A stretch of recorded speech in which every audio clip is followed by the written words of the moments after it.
folks, and welcome back to Weekly Whiffs. I'm your host and commissioner, Tom Anderson. We are finally halfway through the season, which feels like a breeze. 10 games left, 10 games in, and All-Star voting begins on Sunday. It's right around the corner. It's going to be an 8 versus 8 game versus the Backyard Football League of Tewksbury on July 3rd.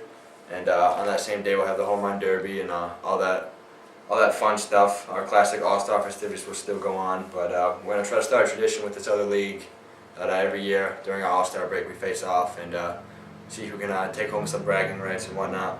It's going to be our best 8 versus their best 8, so vote wisely and we got to represent our league well. And this Sunday we don't have any games, so happy Father's Day to all the fathers out there and to all your dads and whatnot. And then after this Sunday we have 2 games and then it's the All-Star break. So just plan accordingly and yeah, I'll see you guys soon. That's about it for me. I'm going to hand it off to my co-host now, Eric. Eric?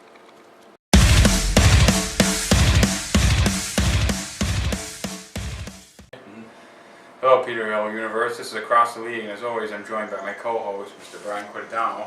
We have a special guest today, the Commissioner, Tom Anderson. Hey there. It's a pleasure to have you here, Thomas. Thanks, sir. So we're halfway through the season, and right now the standings are Lemurs 10-0, Larry's at 6-4, Rhinos are in third at 5-5, followed by the Biscuits at 5-5. The Warriors are 4-6, losers of 4 in a row, and the Llamas are bringing up the rear at 0-10. Halfway through the season, what's been your biggest surprise? I think the Warriors have been a big surprise. They started out pretty hot, and then they've just, you gotta show up to get some wins, and they've had trouble with team attendance, and I think that's kind of been their downfall so far the past couple weeks. Is they just haven't had the numbers to produce the amount of runs that they need and get the runs. But I mean, hopefully, they can get the team back and work their way back into the top 4. A video on that. I think another big surprise that kind of been overlooked so far this year is the Biscuits. I mean, like the draft pool was outstanding, but it was questionable to see if all those players would mend together and be what they could be. And it seems to be working out. GM Nate Powers drafted a solid team and seems to be paying off so far. A complete turnaround from last season, which is definitely fun to see. Yeah, it's very true. Matt Russell is starting to turn into the pitcher that he was hoping to be last year. My biggest surprise right now is the Lemurs, the old dogs, 10-0. I mean, I didn't really think we'd be 10-0 at this juncture in time. I mean, honestly, me neither, dude. I mean, we were before opening day, we were ranked 5th in the power rankings, which I thought was respectable, it was accurate. So I honestly don't even know how we have 10 wins already. It's just a blur. 0 losses too. That's and your run differential is 107. Yeah. It's absurd. Yeah, we're the only team with a positive run differential right now. So I don't know how the hell we're doing it, but I hope we can keep it up. Well, because you have the 2 best pitchers in the league right now. That's ERA rise. We have the top 3, but Eric's only pitched 6 innings. But hey. 8 1/3, thank you very much. Oh yeah, my bad. One complete game. Shout out to Eric last week. Complete game, 5 home runs. Impressive. First complete game in 3 years, so I'll take it. Not bad at all. Alrighty, with the Llamas at 0-10, does anybody think they'll be able to make playoffs? Make playoffs? No. I do think they're going to pull away. They should have 4 or 5 wins. They're there. They just need one more aspect to just push them through to make them a solid team. I think Adam Cook is coming out of the woodwork right now, pitching real well. Didn't expect that, and he's, I'm not sure what his ERA is, but I mean, he's pitching really well. He pitched very, very, very well against us. 1-run game. I think, hitting-wise, they just need to find one more person that can really produce some runs for them, and I think they're basically, right in contention, coming up on the All-Star break almost, after next week, and basically after that it's big run for the playoff time, and I think as long as they keep making that run, they get a couple of wins, they could very well have the chance to make playoffs. As much as I want them to make playoffs, it's always with the underdog, especially towards the end of the season. 0-10, you're gonna have to win at least 5 to 7 games realistically. That's definitely gonna be hard to do. But soccer has ended. Shouldn't have any problems with people showing up. It's just about performance, and really they need to win. They've been in so many games, which is heartbreaking to see. I mean, you can't help but to root for them. But an 0-10 start does not truly reflect the talent that they have, and how close these games have been. So hopefully, fingers crossed, hopefully they can turn around. But it's definitely going to be tough. I'm not saying it's impossible, but definitely going to be hard. Yeah, that's very true. I mean, like you said, Tom, they have been in most of their games. But it's definitely Jack and Cook. That's definitely the combo of the team. And then, I don't know, I thought Jeffries was going to be hitting a lot better. He seems to be struggling right now. He didn't get a single hit last week, so they definitely need him to come around to be able to have a chance. But I feel like the 5th seed will have at least 7 wins, so I don't know. I don't see the Llamas getting 7 wins in 10 games. I think that's kind of what the Rhinos figured before. Obviously, this past weekend they're going 2-0. They're 3-5 when coming in, and I mean they just like to have fun, which we love to see. Love to see them have fun. And I think they kind of realize, hey, unless the Llamas start winning, we can basically have fun and still make playoffs. And you know, once playoff time comes around, that's when we'll really bring in the big guns. Yeah, totally different beast. But that actually brings me up to my next point. Now that baseball's over, you think Scully will make the Rhinos a contender? I think the Rhinos are, even just straight up roster-wise, are probably one of the most dangerous teams to even give you guys a run. Just because they're stacked on the mound between, Novakowski, Randall, Scully, and then Gannon too. So they have, come playoff time when they have to play 3 games in a row, 5 games in a row, they're going to have enough arms on the mound where they can throw multiple people and still, maintain that low run percentage. And then, at the plate, I'd say that's probably their only really. I mean, they've been hitting pretty well. Novakowski's been hitting pretty well. I haven't really seen a lot of the stats. 8 dingers last weekend by himself. Yeah. It was nuts. So I haven't seen a lot of the stats of everyone else, but I mean, as if their bats can come around, I think they're definitely a team that can be a championship contender. Yeah, they were last year. They came out of nowhere to actually beat the Lemurs, which was very surprising. And they would have had the championship against the Cubs, but they just fell apart now the last couple games. So Let's do. We'll never forgive Coughlin for that game 2 bases. I don't know if I think bases were loaded. Bases loaded, 2 outs, one-handed swing. Coughlin swings, misses at a ball. Oh, they Jesus. Walked in a tying run. Then Rhinos won game 3. They would have swept if Coughlin didn't K right there. But a lot of crazy things happen, especially in the playoffs. It's really insane. Mm-hmm. yeah, that's the whole fun of it. But another question. The Biscuits are obviously going to make the playoffs. You think they're going to be able to make any noise? I think Biscuits, Larry's, Rhinos, Warriors all stack up real well with each other. I'd be very interested to see a Biscuits Larry's matchup with Russell and myself both on the mound at the same time. I think that would be a very good game. We have yet to see that yet. We've had actually complete blowouts both times we played each other. That's true. They blew us out first game, we blew them out second game, which is the most surprising thing ever, because I think both of our teams match up really well. But I think the Rhinos definitely are right up in there too. And then the Warriors just need to they just need to figure it out. They just need to get some people in there, make some moves, whatever they need to do to just get their team there. But I mean, they have all the pieces, they just need to bring it together. They're a broken puzzle right now. Very true. I mean, on paper, even GM Lear knows this. On paper, they're definitely the #1 ranked team. Like even accurate power rankings back in the day, like they were #1 coming out of the draft. It's just hard to believe that they're 4 and 6 right now. Yeah, it is insane. But it actually brings me to my next point. I mean, what's wrong with the Warriors other than just their commitment issues? I mean, Weldon, I don't know. He's not the same pitcher that he was last year. And his batting average has took a dip the last 2 weeks. So Yeah. I don't know what's been going on with Weldon. But Lear's still been tearing it up. When Little Nelly's been there, he's been pretty decent. And they even had Ethan show up for a game that they needed him. Right. I don't know if the Warriors are going to be able to figure it out. I think Lear might be going into the playoffs as a 5 seed. Yeah, I would agree. I know Lear's trying to make a couple moves. Well, I'd be interested to see if anything like that pans out. But I mean, yeah, it's another thing if anything happens during coming up with the trade deadline. I hope someone makes some moves. I mean, a lot of years, like there'll be a lot of hype going up to the trade deadline. Just be a flat line. Nothing really happens. But Warriors definitely need some new life in them somehow. Warriors and Llamas both need something. Yeah. They both need something to figure it out. maybe like those two teams could work something out for the better of both. But with the Warriors, the fish stinks from the head, you know, and just all starts off with the GM, and just I don't know, the year's been tearing it up. I gotta give him props for that, but just the surrounding team around him, we just gotta get him there somehow. I don't know if it's just like a lack of communication or what's happening, but D'Angelo needs to show up to 3 out of the next 5 weekends we play, and it's definitely a steep hill to climb. And if he doesn't get playoff eligible, that team's basically gonna be like that's it's gonna be that's very the tough. downfall, dude. That's the dagger. I mean, it all pretty much comes down to that. Because with Dylan on the mound in game 1 of series, like that's insane. And Right. if he's not there, that's a huge hit. Like that's the worst hit a team could afford. But Yeah. It's definitely true, but I mean, I hope for Lear's sake the Warriors figure it out, but I'm just not very optimistic.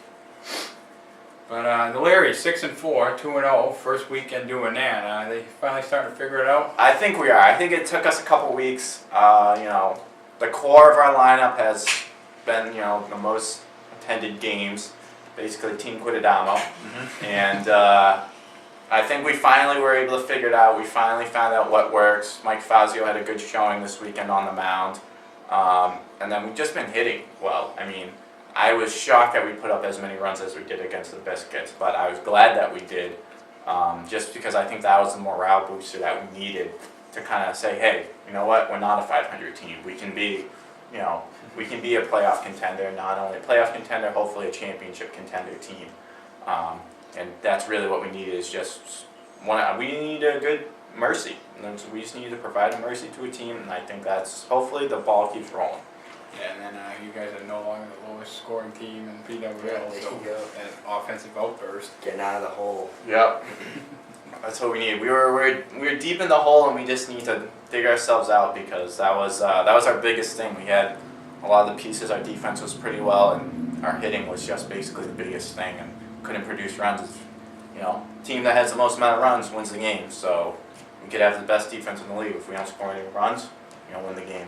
Very true. Yeah, very true. But yeah, your team is definitely starting to turn around. I could easily see you guys having 12 wins by the end of the season. Easily, I can even expect more. I mean, a lot of games left, and still a lot to prove for each team. So these next 10 games or so are going to be quite fun to watch. And then my final question is, can the Lemurs be caught? They pretty much have a 5-game lead over everybody because they beat everybody twice. So I think it's certain situations. I mean, Tom is just way in front of the entire league. Pitching, batting, just way in front. And even his defense, I mean, that's not, you know, a highly calculated aspect, but I mean, you just watch him play defense, nothing goes by him, and if it does, he's humming in the ball back to the pitcher to get you out. true. I don't know, you're basically the epitome of Eye of the Tiger right now. Coming off a state championship track win and now right into wiffle ball, and you're just crushing it right now. So, I mean, I think in a certain situation, yes, the Lemurs could get beat, but if Tom's pitching as well as he has been, it's going to be tough. I think the only way, if the Lemurs get beat, I don't think it's with Tom on the mound, unless something goes wrong. But the Lemurs right now are playing really well. Yeah, no, all valid points, and like you said, we are playing real well. I mean, I think the only thing that could really hurt us is coming towards the end of the season, we start to break down because we're all elderly. That's my only fear right now. Yeah. But up to all the Lemur teammates watching, I don't want the 10-0 undefeated record to get to our egos or anything. We're going to stay humble, focus on each game at a time, and try not to make any enemies. I mean, we already got a target on our back with the big 0 and the L column, but let's just keep grinding. Amen. But halfway through the season, 10 games left. I'm going to do a couple of mid-season predictions for the awards. Cy Young right now, I think there's really no question No. who it is right now. I think you're about 40 strikeouts in front of everyone else, so. Yeah, Tom's 5-0 on the mound. He's going for the win record, which is 9, so I can easily see him breaking that. But a couple of other notables, Matt Russell, Yep. yourself, you've been pitching pretty darn well. Thank you. That's pretty much it. I mean, other than that, no offense, but the pitching's kind of been a crapshoot. Yeah, I mean, I think Fitzy is a good number 2 for you guys. And he's been pitching pretty well. Got a pretty low ERA, a lot of strikeouts on the year. Was Randall there last weekend? I don't believe he was. He's been there the last 2. Yeah, so I mean, Randall has been pitching really well when he's been there. So hopefully he can, continue to show up. Just because I think he's another one that could be up in the, basically if Tom's not there, there's, we were just mentioning before, if Tom's not pitching, I think the Cy Young Award's pretty tight group of 5 people on the mound. Yeah, even Nova can actually be thrown into that if he figures it out. He got his first win of the season last weekend, so I think the Rhinos are in pretty darn good shape. But MVP, I mean, there's no question. Yeah. I think Tom's way in front of that one. I mean, you're at what, number 2, 1 batting? 1 in average, 1 RBIs, 1 in dingers. Yep. Going for And it's that, time for the league leader runs. I mean, there's nothing. Right. I mean, stats don't lie. So that's basically pretty self-explanatory for us. Yeah. 21 dingers, 66 RBIs on the season. He might be approaching some records towards the end of the season. Rookie of the I'm done year. without my teammates wanting to add that in there. Can't take all the glory for the undefeated start. Gotta spread the wealth. And it has certainly been a team effort, that's for sure. But rookie of the year, I have it down between 3 people. I don't know if you guys care to elaborate if you have any others, but I think it's between Kyle Cudadamo, Cam Murphy, and Brett Willand at this point. Although I think Cam Murphy, now that he's not going to be there for quite some time, he's going to fall down. Yeah. So I think it's pretty much Kyle Q. He's been there every game. Yeah. If Brett Willand continues to produce like he has been, he could take it. But right now, I think it's Kyle's to lose. Yeah. I mean, he's been really basically the heart of our team. Cam and Kyle are good. We say 9-1 because we'd always have Cam at the end of the lineup and then Kyle leading off. But they're a very good 1-2 combo, shake and bake. And we missed Cam really producing for us on the plate. But Kyle right now has been stepping up big in situations where we've really needed him. Just producing runs as much as he can and just trying to get people around. And then now, unfortunately, I wasn't there for the game that he pitched against the Lemurs, but 8 strikeouts. So, I mean, also had a ton of walks. But so as long as he can get his control down, I think that's obviously just hitting is not the only aspect of Rookie of the Year. So hopefully that will play into it. And then Brett's been hitting real well. I think he has an injury or something. Yeah, he wasn't there last week. Yeah, and then the week before he was limping and couldn't really run. So we'll see how that plays into effect. But yeah, he's right up there too. Actually, the whole Biscuits team is like 2 through 6 right now. It's for absurd. batting order. It's nuts. Like, it's crazy. And their batting lineup is insane. Yeah. Even though, what they're doing, after the draft on paper, that was expected. Which I'm just happy that they're actually doing it. It's just the other side of the ball with pitching. Russell has had 2 horrendous starts, but his other 3 have been solid. Right. If you take away those 2 starts, he's definitely a huge Cy Young candidate. But Right. you got plenty of time to lower that ERA too. Yeah. And then Nate's pitching well too. I mean, last weekend was tough for everyone in the wind. I mean, that was a huge factor to everyone's pitching performances. But other than that, last time he pitched against us, I mean, he pitched well against us too. And I've seen a couple more starts of his that have been, pretty standout performances. So we'll just have to see how the rest of that goes for that team. Yeah, and they're doing all of this without their first-round pick in Colin Hines. So. Oh, That's insane, dude. He's been totally forgotten because his team has been fine without him. Right. But, if he gets playoff eligible, that team is so solid. Yeah. It's just nuts. Yeah, 2 nasty lefties in the lineup. There's nothing worse than that. right. Very intimidating. But baseball's over, so there's no reason why you shouldn't be there. Yeah, like you said, soccer's over too, so everybody should be there every weekend now Summer rather has than officially vacation. started. The hell yeah to that, and just a lot of good football to be played the rest of the summer. Definitely. So comeback player of the year. Right now I have it going to Nick Keogh. Hell yeah, he's a totally different person from when Yeah. you played before. It's insane. Totally, yeah, he Just totally different kid, totally different player. He totally changed his swing, and it's funny to watch the progression. It's insane. Definitely gotta respect the added effort to get in there. Yeah, I think he already has 4 home wins. He That's didn't even have a insane. homer going into this That's season. crazy. So those steroids are paying off, Mr. Yeah, Keegan. I guess so. Oh yeah, another thing, Coughlin, Rhinos. Yeah. His average is still low, but he's definitely improving, and he's playing the field, not making errors. Right. He's a huge impact on his team. He's no longer guaranteed out. Which Right. is- that's a hell of an improvement. And yeah, both on the Rhinos too. So, Mm. Yeah, I think take it a really is chance. between those two. I can't think of anyone off the top of my head that could challenge for comeback player of the year. Not at the moment, anyways. But Gold Gloves, pretty much Tom and Dean. Those are my 2 definites, and then we give out 3. So I don't know who you guys think might take that 3rd one home. Ledger's been playing pretty well on the field. True. There's been a couple times where I thought I was in there pretty easily on a ground ball through the middle. Next thing I know, I'm out. And Yeah. I don't even understand how, but yeah, I'd say the Ledger. I mean, before Cam Murphy left, he was playing pretty well on the field. Actually, a lot of. I think who else has really shown up in the field, the teams we've played. Yeah, Fahey's not that bad. In the If field he has either, soft hands for a big guy. Yeah, he does. But it's definitely between. Dean definitely has one. Dean's gotta have one. That dude.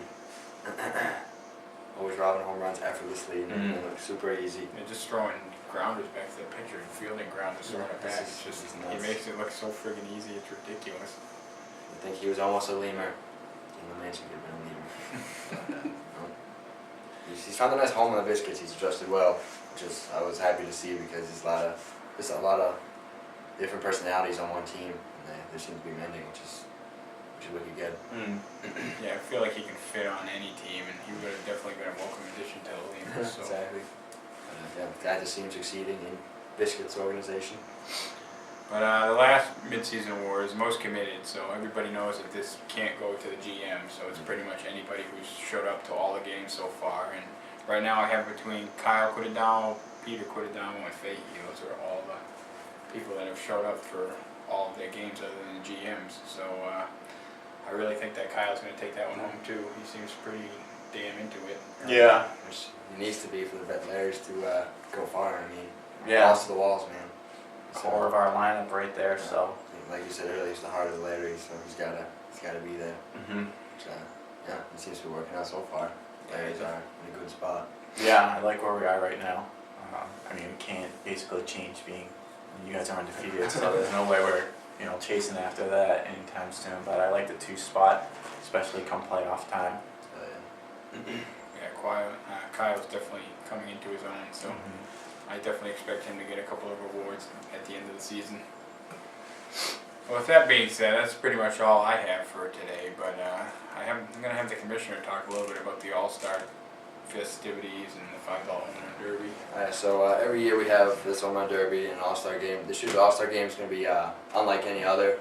July 3rd is going to be the home run derby and then the All-Star game. So this All-Star game, we're actually facing another league from Tewksbury. He reached out to us over the off-season, and we're hoping to make like a tradition out of it each year. This year they're coming to us, next year we'll go to them, create like a nice rivalry out of it, play for some hardware and bragging rights. And but we're facing the backyard with league of Tewksbury, an 8-on-8, our best 8 versus their best 8. And the voting will start this Sunday. The online stuff will be open, and vote wisely. It will definitely be a fun time. And invite everyone to come down to the $5 home run derby. It's $5 an entry, winner takes all. And it's always a fun time. You just hit lob balls for days and try to win some cash. So yeah, I hope to see you guys there. And that's about it for me. Thank you guys for having me on this segment. It's been an honor. Yeah. No, anytime. Our pleasure. Now, when is the trade deadline? Trade deadline, we're gonna say the Sunday after the All-Star break. So before the 13th game is played of the season. Hopefully everything will be finalized, and hopefully someone makes some noise. Yeah. Any predictions? Any? I want to see the Warriors make some moves. I mean, I don't feel like there's anyone happy on the organization right now. You can tell because it reflects in their play. But Llamas and Warriors, I can see them working on a deal of some sort. I could see actually the Biscuits moving Colin Hines. Actually, yeah. Because if they're playing as well as they are without him being there, I mean, He could be a disposable Yeah, piece to exactly. their advantage. Yeah, They very true. could definitely swing a pick for him, I think. Right. And then the Llamas, I feel like Jack Ledger might be on the move. I feel like I- Cook can stock up for next year and hopefully Right. build a better foundation. Honestly, if I were Cook, like if you after the 12th game and you still don't have a W, like You got to make any you move gotta possible. Just stack your team for Yeah. next year and in the trash at this point. Yeah. Just do Or it. even whatever whatever you can get because Yeah. at the You're essentially playing for nothing at that point. But I'm hoping if it does come to that point, they're officially eliminated. I hope that they still show up and try to get some W's. right. Respect the game enough to do that, Yeah, I'm sure they will. They seem they're into it. They've been in most of the games It's they've so- played It's so too. frustrating because they're definitely better than what their record is. Right. Which is so sad to see. It's just you guys are so far in front of the pack, and then every other team is so It's tight so in the close. middle, and they're just a step below. But It sucks. it's unfortunate for them because they are an enthusiastic team. Definitely fun to watch. Like they're literally in every single game. they play. Right. Like never count the Llamas out. I mean, I could even see them playing spoilers. Like even if they're eliminated in the playoffs, like Most they could, definitely. well, I could totally see them screwing another team over, which would definitely be fun. Trying to kick teams out of bye weeks and whatnot. Yeah, I guarantee the Llamas will mess up the seeds. Yeah. But one more point. What about the league fees, Commissioner? Oh yeah, we've been slacking on this year real bad, but we should have got $5 league fees from everyone in the league. I was paying for trophies and whatnot, especially with the All-Star stuff coming up. We need to buy a trophy for that. And could use some more balls because there's been so many dingers hit over the fence that I can't get to because they're so far deep in the woods, dude. So yeah, I got a list of people I still gotta get. There's even there's teams that haven't even paid yet, so there's even GMs. We got to definitely get on that. I got a list, but yeah, you gotta stop slacking and get that shit done. And just $5 per person helps. There's no profit made from it. It all goes back to helping the league. So It goes back to you you gotta guys. worry about that. Definitely, it just helps the league.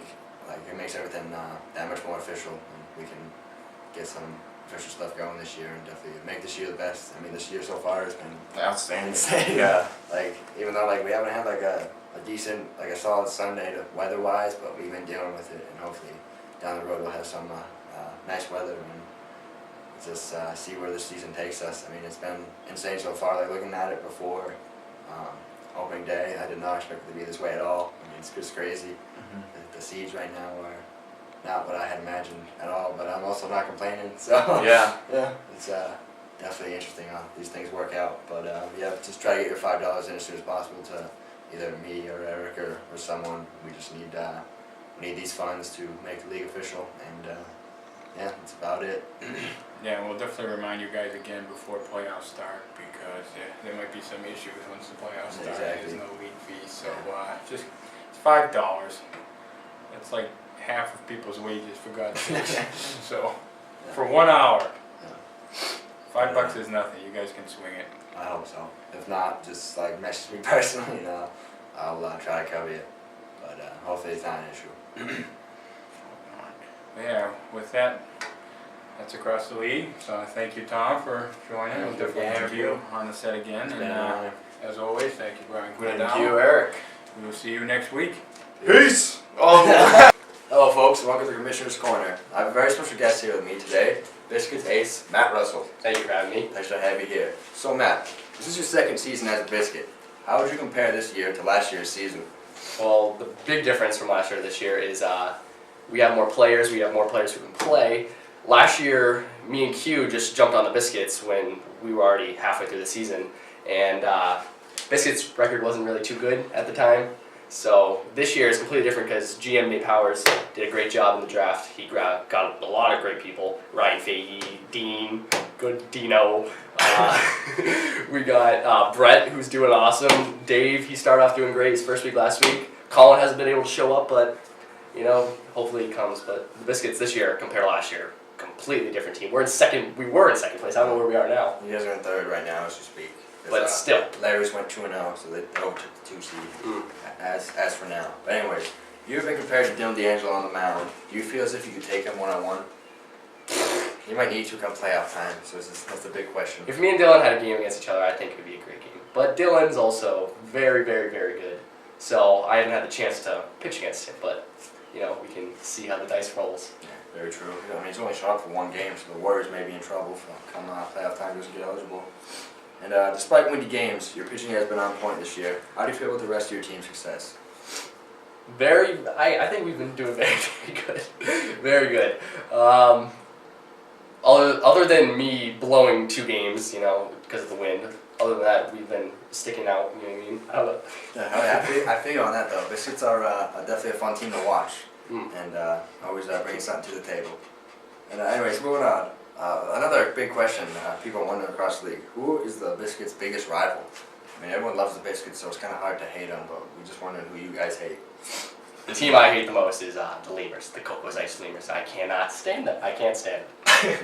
Undefeated. Think you guys are nasty, but better watch your back. Biscuits are coming. All right, let's go. All right, what seed do you expect to be entering the playoffs? Second seed, Second seed. home field advantage. Okay, on that. It's a clutch number 2.